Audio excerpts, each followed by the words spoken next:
Alien Frontiers was one of the early games on Kickstarter, one of the first successes, and really showed what could be done on the platform.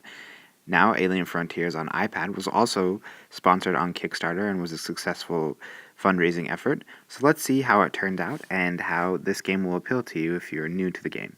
Alien Frontiers is what we call a worker placement game. In this game, you're going to use these dice, depending on their number, to place them on certain locations on the board.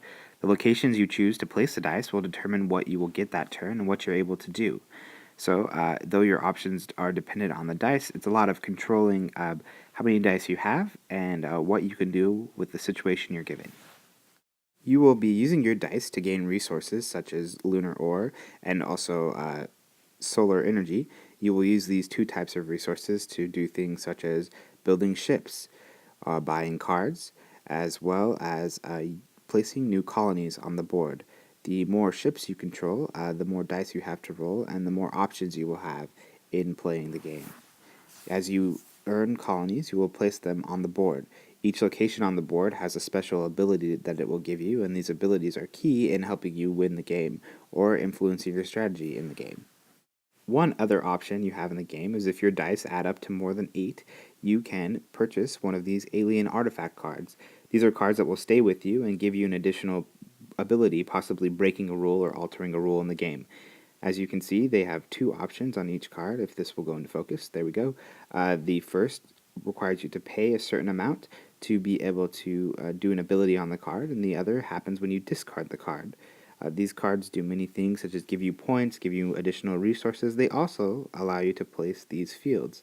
These different fields will either protect your colonies or increase the ability of your colonies and other things.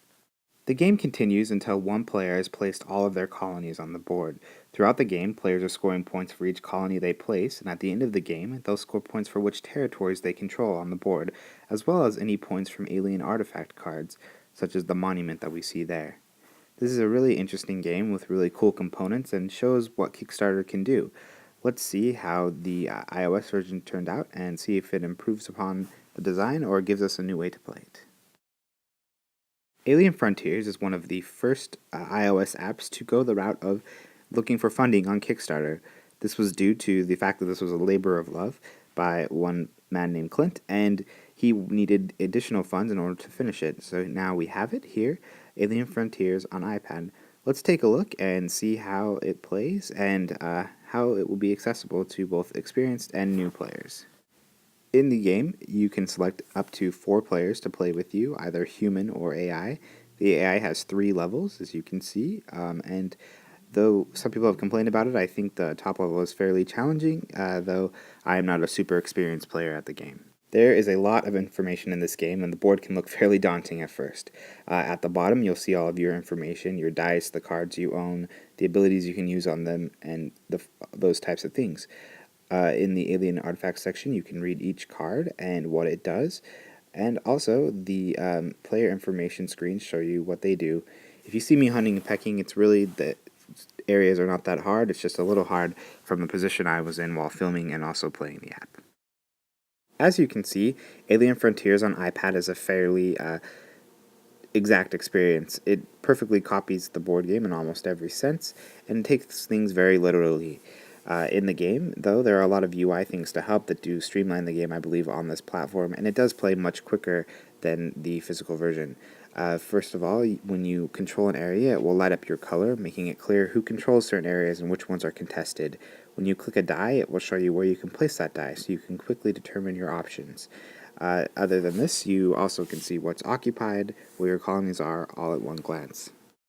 The application also features an undo button, which is very much appreciated. If you make a move that's incorrect, you can simply undo it. You cannot go back indefinitely, but definitely within that turn, you can undo what you have done. Other than this, you get to see all of the AI turns, which is helpful in seeing what they're doing. However, sometimes can take quite a while, and it would be great to see an ability to possibly skip this animation, or at least speed it up in some way.